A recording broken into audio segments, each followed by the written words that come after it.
Have you ever wondered why people respond differently to different situations? Have you ever wondered why people are outgoing while some folks love solitude? Have you also ever wondered why you are the way you are and why others are the way they are? That brings us to the topic of temperament. This is Musings with a Found Sheep. Remember to like, share, and subscribe, and hit the notification bell so that you receive updates whenever we upload videos here. Today's episode has us discussing or delving deeply into the topic of temperament, our personalities, and what impact they have on us. So before we go in, we'd like to take a short break, and when we get back, we're going to get into the definition of temperament. Stay tuned. Hey family, it's a beautiful brand new year and I welcome you all to the year 2024. I can't wait to share amazing insights with you. At first I used to jot down anything that came off my mind so we can share here. I just like us to have snippets or a briefing of the things that we hope to do this year. So one of the things that I recently thought about or kept to me that needs discussion, and I feel people will need help for it because I myself have been a victim of it, is gaslighting. What is gaslighting? This is just a snippet. I hope to bring the full details very soon. So we're going to be treating gaslighting. There's also the topic of temperament that we have to do. There's also the topic on love. Let me end it here. Okay, I don't want to spill all of the beans. So soonest after the latest edition of Musings, we're going to be having gaslighting right here on this channel. There's going to be so much psychological matters and discussions here, and my target group, remember, is the youth. Questions that are on the minds of young people that they rarely or hardly find anybody to help answer them. So gaslighting is one of the things that we're going to be discussing sooner or later. I don't want to give any gist on it. Stay tuned right on this channel.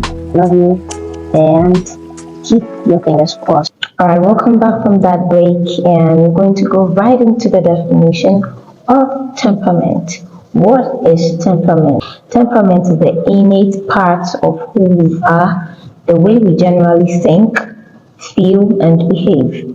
The innate part of who we are, the way we generally think, feel, and behave. So it's like the way we think. How do you think? Before anybody acts, I'm going to start from, it's this way. It's like the way we generally think, feel, and behave. So our behaviors are informed or addressed by the way we feel, and the way we feel comes from the way we think. Okay, so we have this tripartite facets as human beings. We have the spirit, soul, and then the body. So it starts from the way we think, our mindset, the solical realm, our thoughts, our intellect, our memories, all of those things come together, and when they play in our minds, they render certain kinds of feelings that produce certain kinds of behaviors.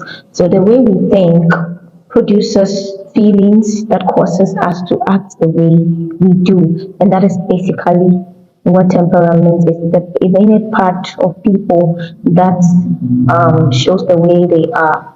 That is how they think, how they feel, and how they behave. I hope that is fine. Alright, so let's go on.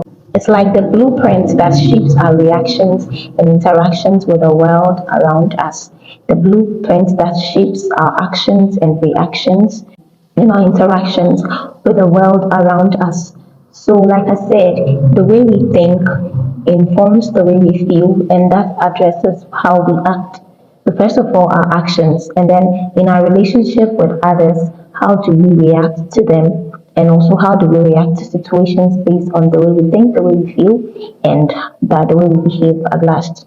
Okay, going into the 4 basic types of temperament. Okay, psychologists have done so much work, and at the end of the day, we landed on 4 basic temperament types. Okay, and as we go on, we're going to learn more, but for now, let us learn the 4 basic temperament types. Let's get right into it.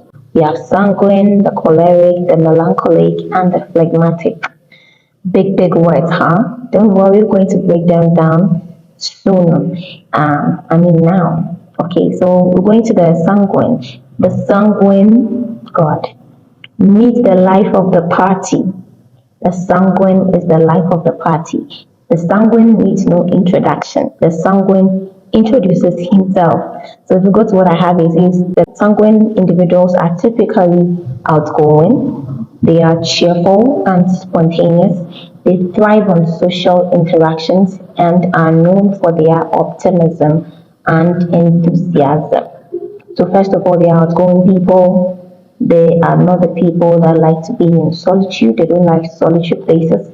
Secondly, they are very cheerful. Hardly will you see a sanguine sad. He's sad only when he is sympathizing with someone else. And they can easily switch from being sad to being happy. So they're usually cheerful. They are the life of the party and they are spontaneous. Okay, they usually do not plan their activities. They usually do not plan announcing themselves. They just act on impulse. Also, they thrive on social interactions. Okay, so a sanguine does not like lockdown. Okay, and a sanguine cannot be on lockdown alone. They would love to have people around them all the time, and that is what keeps them thriving. And they're also known for their optimism and enthusiasm.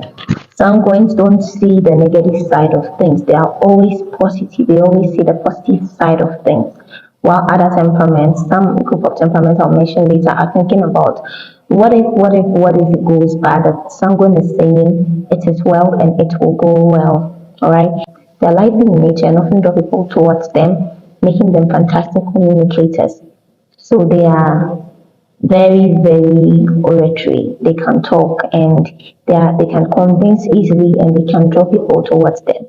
So a typical way for a sanguine where they are likely to thrive very well is marketing. Okay, marketing. Or one who goes on evangelism.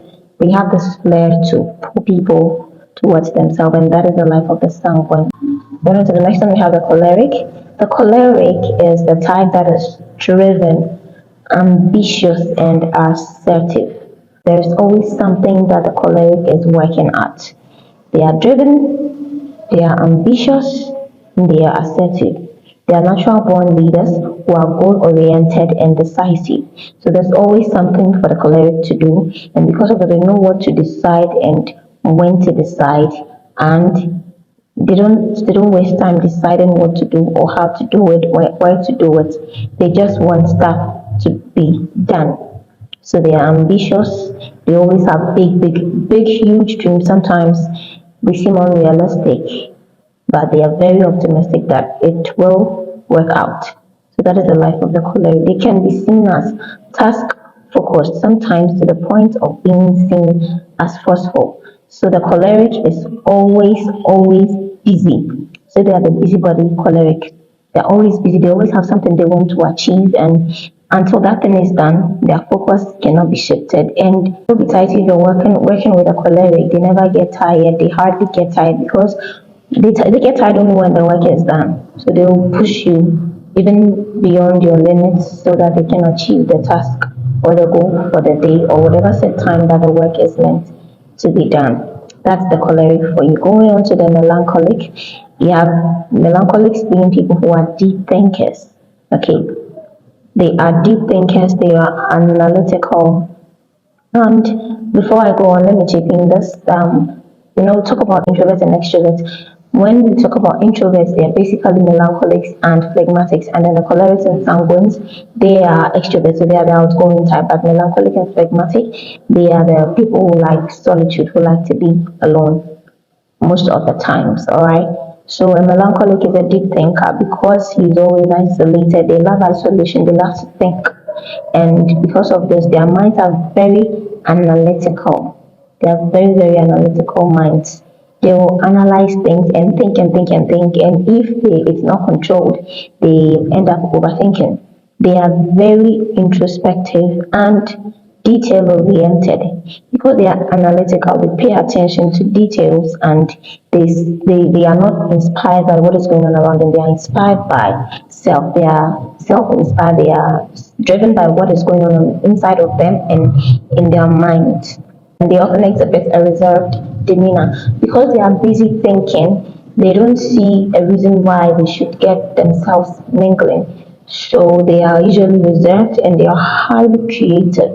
They are highly reflective and strive for perfection in their endeavors. We'll be going deeper into it, but let me say this before we get into the details of these temperament types. Melancholics are creatives because they are deep thinkers. For a melancholic, nothing is right. They see everything bad. They see everything that is wrong going on. They hardly see anything going on well or good. They see the negative side of things. So we say they are pessimists, and because they are pessimists, there's nothing to be happy about. So that's why you see them being in a moody kind of atmosphere, and they create the aura around them is moody because they don't see things are right. Everything is lying amiss, and until they get a solution, so most of the problems of the world are solved by melancholics. All of the inventions that we have, most of the inventors were melancholics who sat down and thought, how can we find a solution to this problem? And that is because they are deep thinkers, they are analytical, and they pay attention to details. So that is one of them. They also strive for perfection in their endeavors. Oh God, melancholics are serious perfectionists. All the time, if you're in a room with a melancholic and you don't have things orderly, they want to see things orderly. Melancholics don't want to see formlessness. They don't want to see void. They don't want to see anything lying amiss. Melancholics like perfectionism. And so what work the choleric will hand over to people to get done, you just want the work to be done. Okay. The melancholic will hardly delegate because they want to see it done and done well, and there's no one perfect but them. So melancholics are serious perfectionists. Alright, so on to phlegmatics. They are easygoing and peace loving. They're the people that will never want to hurt a fly. They are the people that you will create trouble for, and they will never fall into your trap. They are peace loving. They are easygoing. They can vibe with anybody. They vibe with every one of the temperaments because they usually want to please people for peace to prevail. The phlegmatic is an individual that is laid back and have a calming presence. Hardly will a phlegmatic quarrel you, and they will not push for anything. Yeah, and they are great at maintaining harmony and excellent. They are excellent listeners because he's an introvert and wouldn't want to have an argument with you. Bring an argument up. You can do the talking for both of you because the phlegmatic will hardly mind you or talk. Right, their adaptability and patience makes them reliable and supportive friends. Because they want to vibe with everybody, they don't want confusion with anybody, they want peace of mind. They are easily adaptable and they are very reliable because they don't want to disappoint you. They don't want to hurt you. So you can rely on them to produce or be your help in times of need. Whatever you hand over to a phlegmatic, be sure that they will do it. Yeah. So why does knowing about temperaments matter anyway? Why is Fiona seated here and giving this long lecture on temperaments? Let's see. Understanding our temperaments not only helps us comprehend ourselves, but also enhances our interactions with others. Alright, so knowing yourself. Okay, my teacher who taught me business management in senior high school once told me that he who knows not and knows not that he knows not. There's a problem with that person who uses the same word, but I don't want to use that word. So if you don't know that you don't know, that is a problem already. Okay. But if you know that you don't know, that is when you get to make efforts to get to know. And before you can have a thriving and booming relationship with other people, you must first of all have a very good relationship with yourself. So you have to first get to know yourself. So as I have listed these temperaments, we'll be delving deeper into the topics in subsequent episodes. But I want you to replay this, and maybe not now or at another time at your very convenient time, listen to the few characteristics that I've given concerning this temperament and identify yourself with one of them. And in subsequent episodes, we're going to know how these people's strengths and weaknesses help or flaw them, and how we can manage them to help ourselves as individuals and also to help in our relationship with other people wherever we find ourselves. It also allows for empathy. Okay, empathy means putting yourself in the shoe of another person, putting yourself in the shoes of another person. So you don't just quickly judge people because they are different from you, but you give them room for improvement. Okay, so it allows us to offer empathy. It also boosts communication. You know who would want to bring up a topic and who would not, and you would know how to talk to people when you are dealing with them. If you have not seen my episode on Dr. Gary Chapman's love languages, you need to see that one. That also helps you to know who you are, know yourself better, and helps you in a relationship with others to understand other people's love languages and how to show them love. Love is not limited to just marital or romantic relationships. We are supposed to spread the love of God abroad, and I believe this one will help you. Okay, it also helps us to navigate various social and personal dynamics more efficiently. Wow. This is where the first episode brings us. I wanted to make it in 15 minutes. I hope I have, and I hope you stay tuned. Stay tuned for our upcoming videos where we'll dive deeper into each temperament type, offering tips on how to maximize strengths and weaknesses associated with each of them. Don't forget to subscribe, comment, share, like, and hit that notification bell so that you can be notified any day we upload new content or new videos here. This is Musings, and what we do is discuss topics that are relating to contemporary Ghanaian youth, contemporary Christian youth, contemporary matters that matter to young people and to the whole family. Anybody can watch Musings and it will teach you lessons. I simply bring stuff that are going on around the minds of Christians and how best we can bring them into Christian perspective and find solutions and answers to being a better people and bettering the lives of others around us. I hope you have been blessed. I'll see you on the next episode. This has been Musings with a Fellowship. Alright, so don't forget to share, subscribe, comment, like, and click the notification bell so that you receive updates anytime we upload videos here. For more segments on understanding human nature, how we can enhance our lives and our relationships with others. Until I see you when I see you on the next episode, stay curious. I'll see you when I see you. Bye for now.